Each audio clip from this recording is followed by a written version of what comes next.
Okay, so we're from Alders. I'm Brian Reese. This is Alex, and he was the project manager on it. I do all of our warranty and service moving forward. So Alex will walk you through the door on how it's operated, and we'll go from there. Okay, so basically let's just walk through what the door is itself. It's actually a monofold operable panel partition.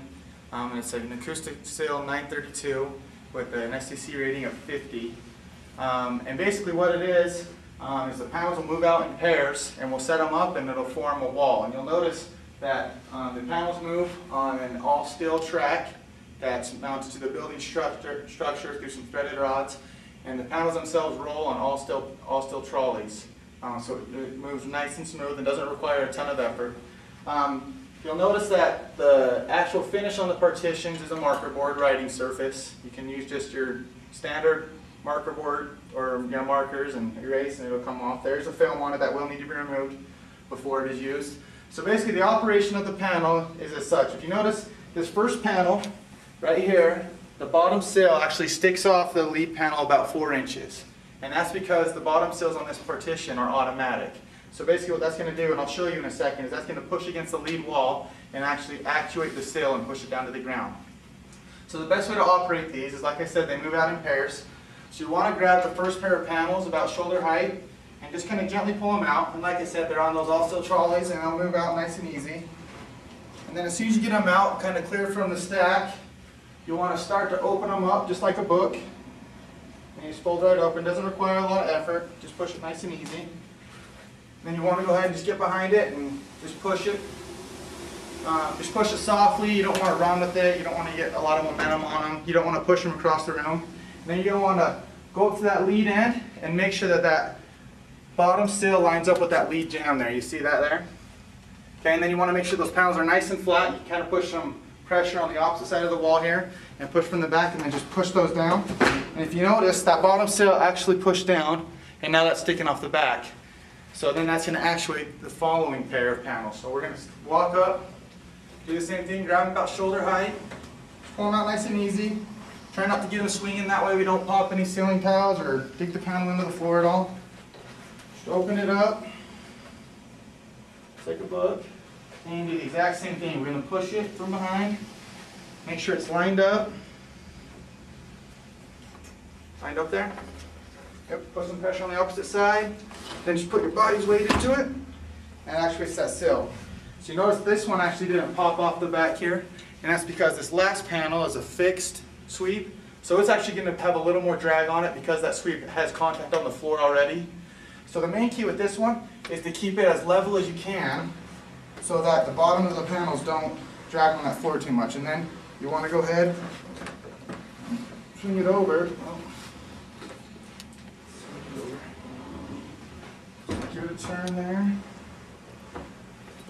Okay, and then you want to get that over to the panel as much as you can. Make sure that's lined up. And then what we're going to do is this panel came with a crank. This crank's to operate the telescoping end on this closure panel. So this piece is actually going to extend to the wall and give you your acoustical sill and tighten all the panels up. So just put this in, and right here on the crank there's a retract indicator and an extend indicator. So you're going to want to put the crank on there, and you're going to want to extend it. So you'll just go ahead and extend it, make sure you're lined up, and then that'll make contact with the wall jamb here and start to tighten everything up. Then you'll want to crank it until you feel some pressure. You don't need to over crank it, just until you feel some pressure, and then your wall's set up there. And you have an acoustical sill and a writing surface, and it's all set up. Okay? I'll walk you through the breakdown of the partition. So we're going to basically do everything in reverse. So we have the crank. We're going to go ahead and retract the telescoping end until it's all the way back, and you'll feel it snug. You don't need to crank it. We'll get rid of that crank and slightly pull it back, twist the panel, and push it back. Just like that. And then to release the bottom sill, they're pretty snug because you have your acoustical sill, your bottom sill pushing down on that floor. So you want to grab about shoulder height. I like to grab with my palms. Just pull a little bit, and then that pops up. You see that bottom sill retract? And we'll go ahead and pull these back, fold it up like a book. Nice and easy. Try to limit any swinging. Just push it back. And we'll do the same thing here. You'll notice this one will retract as well. So same thing, popped up, pull it back. We generally say pull it back to the stack as much as you can without folding it up. That way you're not popping tiles or hitting anything that's off to the side in the ceiling there. So we like to pull it back, fold it up.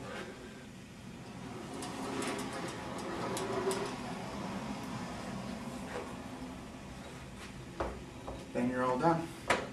Now some maintenance issues with the track, or some maintenance things that can be done. We usually lubricate the track with a little bit of petroleum jelly.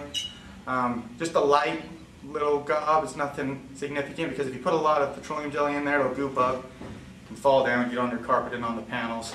Also, you'll notice that the panels, each panel has a single trolley, and they operate in pairs.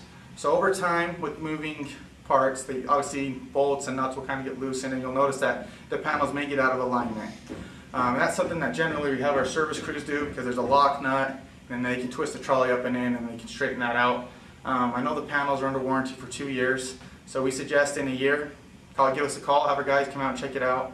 Same thing in 2 years, give them a call, and then after that, anything else will be obviously a service charge. So. And I don't know if Ryan has anything else to add. It's recommended on a partition like this, at least do an annual service on them. You don't really want your general maintenance people messing with the lubrication and stuff, because it can weaken those trolley stems if if they put too much in, or if there's not enough in there. So it's really more cost effective to do more of a preventative thing about annually. So that's what we recommend, and we provide our information for you guys for that purpose, to give you the honors. Any questions? I think so. You got any questions? No. Pretty Now, basic. we brought this crank. Do you guys know if you were left with one, or? I'll ask Paco. Yeah, probably. So if not, we can figure it out. So, but yeah, you want to make sure that whoever's responsible for the area keeps the crank. A lot of times people leave it in the pocket and it disappears. So whoever's responsible for it, you want to lock it up in wherever your office is or whatever. Do you know what they typically want to do with that around here? You know, it really won't be Yeah. us maintenance guys that do this. It'll be custodians set Yeah. up and teachers. Yeah, and that's the key. Fire. Yeah. Anyways, we recommend a limited amount of people actually operate the partitions, because a lot of people will see that sweep sticking out and think it's broken. Yeah. Or they'll try to move. Or they'll try to move the sweeps with them down, and that's what ends up damaging the sweeps. So, anyways, we'll end on that. Please proceed to the nearest